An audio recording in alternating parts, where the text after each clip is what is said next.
श्री स्वामी समर्थ. नवीन घरातली माझ्या आजची पहिलीच सकाळ होती.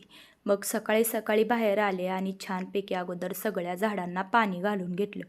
मनी प्लॅन्टचा वेल एवढा छान बांधलाय ना मम्मीनं, एकदम भारी दिसतोय बरं का. आणि छोटीशी रांगोळी पण काढून घेतली मी तिथं. म्हणलं दिवसभर प्रसन्न वाटेल. आणि अगोदर देवपूजा करून घेतली आणि मग मला स्वयंपाक बनवायचा होता. देवपूजा केल्यावर घरातलं वातावरण एकदम प्रसन्न होऊन जातं बघा. आता वेळ होती स्वयंपाक बनवायची, पण मला ना अवघडल्यासारखं होत होतं, कारण थोडंसं ॲडजस्ट होईपर्यंत अवघडल्यासारखं तर होतंच.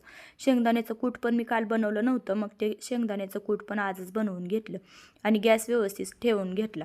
थोडीशी भीती पण वाटत होती की गॅस व्यवस्थित बसतोय ना. तसं तर सगळं नवीनच आहे, पण तरी पण मनात येतच हो की. मग काय व्यवस्थित गॅस ठेवून घेतला आणि स्वयंपाकाची तयारी करून घेतली.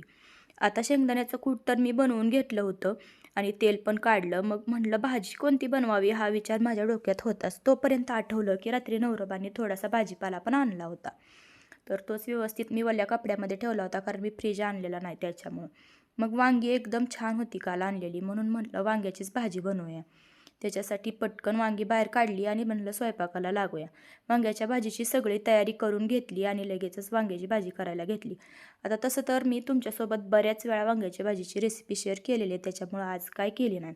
आणि मला व्यवस्थित असं ठेवता पण येत नव्हता मोबाईल, आणि शूट कसं करायचं ते पण काय समजत नव्हतं, आणि आज श्लोक पण नाही त्याच्यामुळं. म्हणून म्हटलं चला जसं ॲडजस्ट होईल तसं, हो की नाही. बाकी तुम्हाला कसं वाटतंय ते कमेंटमध्ये नक्की सांगा बरं का. आता स्वयंपाक तर बनवून झाला आहे. छान अशा चपात्या बनवल्या, मस्तपैकी वांग्याची भाजी आणि थोडंसं पनीर होतं, तर ते पण मी परतून घेतलेलं होतं. स्वयंपाक झाला होता, किचन कट्टा पण स्वच्छ करून घेतला.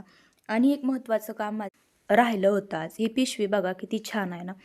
आणि आज ना मला कपाट व्यवस्थित ठेवायचं होतं. आता काल बाकी सगळं काम झालं आहे, पण हे महत्त्वाचं काम मला आज करायचं आहे. चला तर मग.